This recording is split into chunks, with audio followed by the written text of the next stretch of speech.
بسم اللہ الرحمن الرحیم اقرأ بسم ربک الذی خلق۔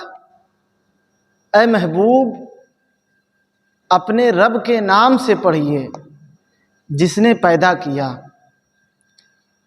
خلق الانسان من علق، اس نے انسان کو خون کے لتھڑے سے پیدا کیا۔ اس آیت کا شان نزول یہ ہے کہ حضور علیہ السلام جب غار حرا میں تھے تو حضرت جبریل علیہ السلام آپ کے پاس آئے، اور جیسے ہی آئے، ظاہر سی بات ہے فرشتے تھے، اس طور پہ آئے کہ آپ زمین و آسمان کے درمیان معلق تھے۔ آپ تو انسان ہیں، بظاہراً انسان ہی تھے۔ اللہ اکبر! جیسے ہی دیکھا دم بخود ہو گئے۔ جب حضرت جبریل علیہ السلام آپ کے قریب آئے، کہنے لگے اقرأ بسم ربک الذی خلق، پڑھیے اپنے رب کے نام سے جس نے پیدا کیا۔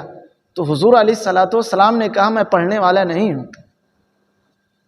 آپ کے ہاتھ کو پکڑا، قریب کیا، پھر کہا اقرأ بسم ربک الذی خلق، پڑھیے اپنے رب کے نام سے۔ پھر سے آپ نے کہا میں پڑھنے والا نہیں ہوں۔ پھر سے آپ کے ہاتھ کو پکڑا اور آپ کو گلے سے لگا لیا، اور ظاہر سی بات ہے آپ امی تھے، آپ بظاہراً کسی سے نہیں پڑھے تھے۔ جس طرح ہم اور آپ پڑھتے ہیں ایک دوسرے سے، شاگرد استاد، ویسا آپ کا معمول یہ نہ تھا، آپ نے کسی سے پڑھا ہی نہیں تھا۔ تو تیسری مرتبہ حضرت جبریل علیہ السلام آئے، آپ کے ہاتھ کو پکڑا اور آپ کو سینے سے لگا لیا اور کہا اقرأ بسم ربک الذی خلق، خلق الانسان من علق، پڑھیے اپنے رب کے نام سے جس نے پیدا کیا، جس نے انسان کو پیدا کیا خون کے لتھڑے سے۔ خلق الانسان من علق اقرأ وربک الاکرم، پڑھیے آپ کا رب بہت زیادہ کریم ہے۔ حضور علیہ السلام بھی پڑھتے گئے اقرأ وربک الاکرم الذی علم بالقلم، جس نے انسان کو قلم سے لکھنا سکھایا۔ علم الانسان ما لم یعلم، انسان کو وہ چیزیں سکھائی جو انسان جانتا ہی نہیں تھا۔ یہ اسلام کی سب سے پہلی وحی ہے جو حضور علیہ السلام پر نازل ہوئی۔ تو پتہ چلا اسلام کا سب سے پہلا درس ہی علم ہے۔ سب سے پہلا درس علم، ایجوکیشن، کہ علم حاصل کیجئے، علم حاصل کیجئے۔ کیونکہ سب سے پہلا لفظ جو قرآن میں نازل ہوا وہ یہ اقرأ، پڑھیے اپنے رب کے نام سے۔ لیکن افسوس صد افسوس، آج ہم مسلمانوں کا معمول کیا ہے؟ ہم پڑھائی میں سب سے زیادہ پیچھے ہیں۔ آپ دینی اعتبار سے نہ دیکھیے، دنیاوی اعتبار سے بھی ہم بہت زیادہ پیچھے ہیں۔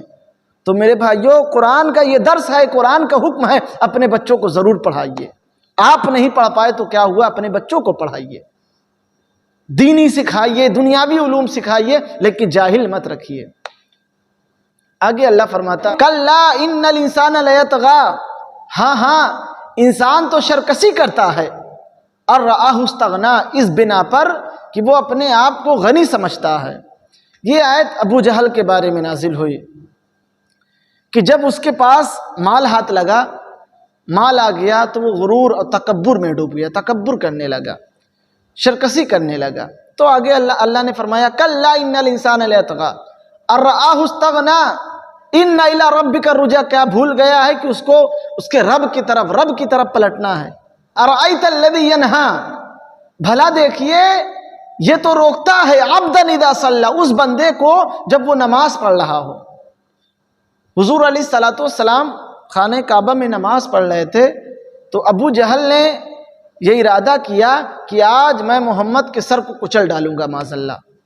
اسی فاسد ارادے سے حضور علیہ السلام کی طرف بڑھا۔ جیسے ہی وہ حضور علیہ السلام کے پاس گیا، الٹا پاؤں پیچھے آ گیا، کانپنے لگا، تھرتھرانے لگا۔ لوگ پوچھے اے ابو جہل تمہیں کیا ہو گیا؟ تم تو محمد کا سر کچلنے گئے تھے، واپس کیوں آ گئے؟ تو وہ کہنے لگا کہ میں تو ان کا سر کچلنے گیا تھا، لیکن اللہ اکبر، جیسے ہی میں ان کے پاس پہنچا، میرے اور محمد کے درمیان ایک خندق تھا۔ اللہ اکبر! اس میں آگ کے پرندے اڑ رہے تھے۔ حضور علیہ السلام نے بعد میں فرمایا اگر ابو جہل میرے پاس آ جاتا تو اللہ اکبر، اللہ تبارک و تعالیٰ اس کے جسم کو ٹکڑا ٹکڑا کر دیتا۔ ارأیت الذی ینہا عبدا اذا صلی، ارأیت ان کان علی الہدی او امر بالتقوی، آگے اللہ فرماتا ہے بھلا دیکھیے اگر یہ ہدایت پا جاتا، او امر بالتقوی یا پرہیزگار ہو جاتا تو کتنا اچھا ہوتا۔ کیوں؟ کیونکہ یہ سردار تھا، مالدار تھا، اور پلس اس کے پاس بیٹھنے والے بہت زیادہ لوگ تھے۔ ظاہر سی بات ہے جو سردار ہے اس کے نیچے کتنے لوگ ہیں، اگر وہی مومن ہو جاتا تو کتنا بہترین ہوتا، اس کے ساتھ ساتھ کتنے لوگ مومن ہو جاتے۔ ارأیت ان کذب وتولی الم یعلم بان اللہ یری، بھلا دیکھیے یہ تو اس نے جھٹلایا اور منہ پھیرا، اللہ اکبر، اس کا کیا حال ہوگا؟ جھٹلایا، منہ پھیر لیا۔ الم یعلم بان اللہ یری، کیا نہیں جانتا کہ اللہ تبارک و تعالی اس کو دیکھ رہا ہے؟ اللہ لئن لم ینتہی لنسفعا بالناصیہ، ہاں اگر یہ باز نہ آیا شرکسی کرنے سے، لئن لم ینتہی لنسفعا بالناصیہ، تو ہم ضرور اس کے پیشانی کے بال سے پکڑیں گے اس کو، یعنی پیشانی کے بال سے اس کو پکڑیں گے۔ کلا لئن لم ینتہی لنسفعا بالناصیہ، ناصیۃ کاذبۃ خاطیہ، کیسی پیشانی؟ خطا کار گنہگار شخص کی پیشانی، جھوٹے کی پیشانی، کاذبۃ خاطیہ۔ فلیدعو نادیہ، اس کو چاہیے کہ اپنے مجلس کو بلائے، یعنی حضور علیہ السلام کو جب اس نے نماز پڑھنے سے منع کیا تو حضور علیہ السلام نے اس کے حد کو جھٹک دیا، تو کہنے لگا میں تو اتنا مالدار ہوں، اتنا امیر ہوں، میرے پاس اتنے لوگ بیٹھنے والے ہیں، اتنی بڑی مجلس ہے میرے پاس، اللہ اکبر، تو نے مجھ کو جھڑک دیا۔ تو حضور علیہ السلام فرماتے ہیں کہ اگر وہ اپنی مجلس کو لے کے آتا، یعنی میرے پاس لے کے آتا مجھ کو نماز پڑھنے کے لیے، تو ضرور اللہ تبارک و تعالیٰ اس کے مقابلے میں فرشتوں کو نازل فرما دیتا اور سب کو ہلاک کر دیتا۔ فلیدعو نادیہ، اب چاہیے کہ اپنی مجلس کو بلائے اگر ہمت ہے۔ سند الزبانیہ، ہم بھی اپنے سپاہیوں کو بلاتے ہیں۔ کلا لا تطعہ واسجد واقترب، اے محبوب آپ اس کی بات کو نہ سنیے، واسجد، سجدہ کرتے رہیے، واقترب، اور اللہ سے قریب ہو جائیے۔ پتہ چلا کہ سجدہ کرنا یہ اللہ رب العزت سے ہم کو قریب کرنے کا سب سے بڑا ذریعہ ہے، سب سے بڑھیا ذریعہ ہے، کیونکہ سجدے سے بندہ، حضور علیہ السلام خود فرماتے جب بندہ سجدے میں ہوتا ہے تو اپنے رب سے سب سے زیادہ قریب ہوا کرتا ہے۔